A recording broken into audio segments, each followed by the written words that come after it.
Good morning everyone, কেমন আছে সবাই? আমার নতুন চ্যানেলে সবাইকে ওয়েলকাম এবং অনেক ভালোবাসা। তো আজকে দেখো সকাল সকাল বসে গেছি রান্না করতে। এই বড় কড়াইয়ের মধ্যে আছে আমের টক আর হাতে আছে ঝিঙে।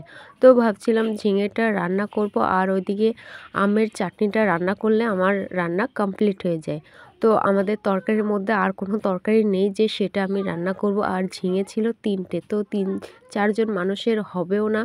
তো ভাবছিলাম ঝিঙে ভাজা করে আর আমের চাটনি দিয়ে ভাত খাবো। তো আমের চাটনি দিয়ে ভাত খেলে খুবই ভালো লাগে। কেউ চাটনি বলে, কেউ টক বলে, আমার যেটা মুখে আসে আমি সেটাই বলে দিই আর কি। তো এদিকে রান্না করার কোনো সবজি ছিল না, ওই জন্য ভাবছিলাম যে কি করব। তো ছেলের জন্য একটু চাটনি রান্না করলাম, কেননা ছেলে ওই চাটনি দিয়ে ভাত খেতে পারবে। আর আমরা তো সবসময় ওই চাটনি দিয়ে ভাত খেতে পারবো না। তো ওই জন্য ঝিঙে একটু রান্না করছিলাম। আর ছেলে তো ঝিঙেও খেতে পছন্দ করে না। তো ছেলের এখনও খাবার তৈরি করা হয়নি। তো ছেলে এখনও ঘুমোচ্ছে, তো ও ঘুম থেকে উঠলে ওর খাবারটা তৈরি করে দেবো আর কি। তো এখানে দেখো ছেলে ঘুম থেকে উঠে গেছে, আর ও ওঠার পর আমি ওকে ব্রাশ করিয়ে বাথরুম করিয়ে এনেছি। তো এখন ওকে ফ্রেশ করাচ্ছি। তো জামা প্যান্ট পরানোর পর ওকে খেতে দেবো। তো আমি ঘরে কোনো রান্না করিনি, ভেবেছিলাম যে রান্না করব, কিন্তু ছেলে বলছিল যে রান্না কিছু খাবে না। তো ও বলছিল যে আজকে দোকানের বিস্কুট খাবে, তো বিস্কুট এনেছিলাম, তো সেটাই ওকে দেব। আর ওর পড়াটাও এখন করাবো। তো ওর খাওয়া দাওয়া কমপ্লিট না হলে তো ওকে বই নিয়েও বসাতে পারবো না। তো ফাঁক বুঝে ওকে একটু খেলতেও দেবো। এদিকে আমার প্রচুর কাজ ছিল। আর এইদিকে দেখো আমার ছেলে খাওয়া দাওয়া করছে। তো ওর খাওয়া দাওয়া কমপ্লিট হলে ওকে আবার বই পড়াতে হবে। তারপর এইদিকে দেখো আমি সোজা চলে এলাম বাইরে, কেননা প্রচণ্ড রোদ্দুর আর তার সঙ্গে হাওয়াটাও ছিল প্রচুর। তো এই গরমের মধ্যে থাকাও যাচ্ছিল না, ওই জন্য আমি সোজা ঘরের মধ্যে চলে যাচ্ছিলাম। আর ছেলেকেও ঘরের মধ্যেই রেখেছিলাম। তো বলছিলাম যে যা খেলার তো ঘরের মধ্যেই খেলতে লাগো, তো বাইরে বেরোতে হবে না। আর এদিকে প্রচণ্ড জলের তেষ্টা পাচ্ছিল, সবসময় মনে হচ্ছিল যে ঠান্ডা জল খায়। আর এখন দুপুরবেলা এখন কটা বাজে? ওই 1টা। তো প্রচণ্ড গরম। স্নান টান করে এইমাত্র এলাম। তো এসে একটু ঘোরাঘুরি করছিলাম আর কি।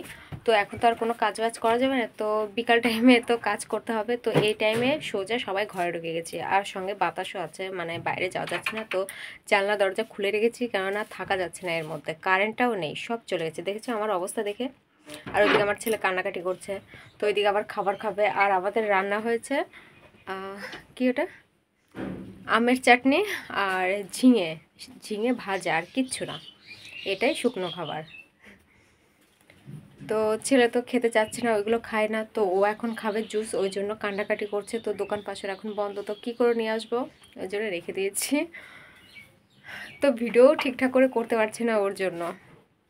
তো দোকান খুলবে, তারপর ওকে খাবার এনে দেবো, তারপর ঠিকঠাক করে ভিডিও করতে পারবো আর কি।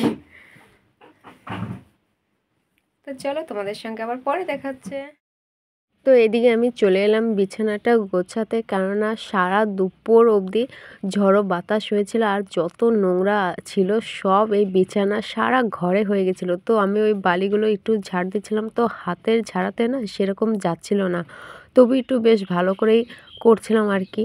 তো এগুলো করার পর আমাকে আবার ঘরটাকে ঝাড় দিতে হবে। তো ঘরটা আমাদের স্নান করা নেই, তো একটু বালি টাইপের আছে। তো সেগুলো ঝাড় দিলে না তো সহজে যেতে চায় না, আর কেমন অপরিষ্কার অপরিষ্কার টাইপের থাকে, তো সেরকম পরিষ্কার হয় না।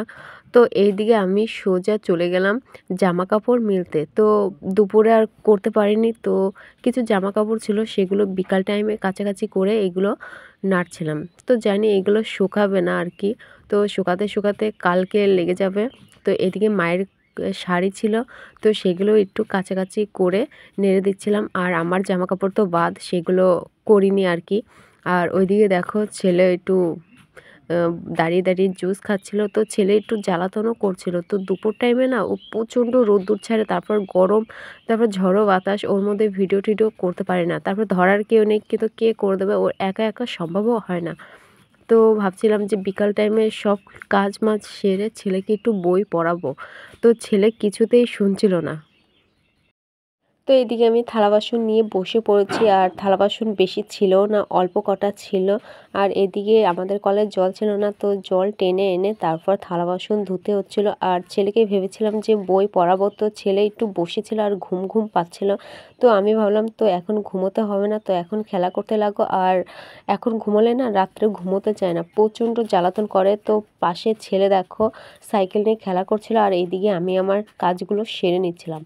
তো এটা করার পর আবার জল টানতে হবে, মানে খাওয়ার জল টানতে হবে। খাওয়ার জল না টানলে তো আমরা খেতে পারবো না।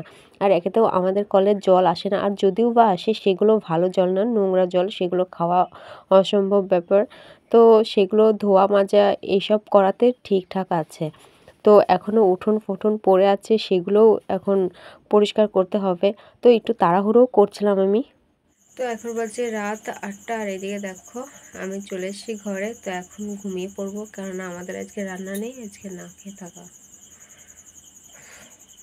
রান্না নেই মানে রান্নার কিচ্ছু নেই, আজকে না খেয়ে থাকতে হবে। কালকে জানি না খাওয়া চলবে কি না চলবে, তার কোনো ঠিক নেই।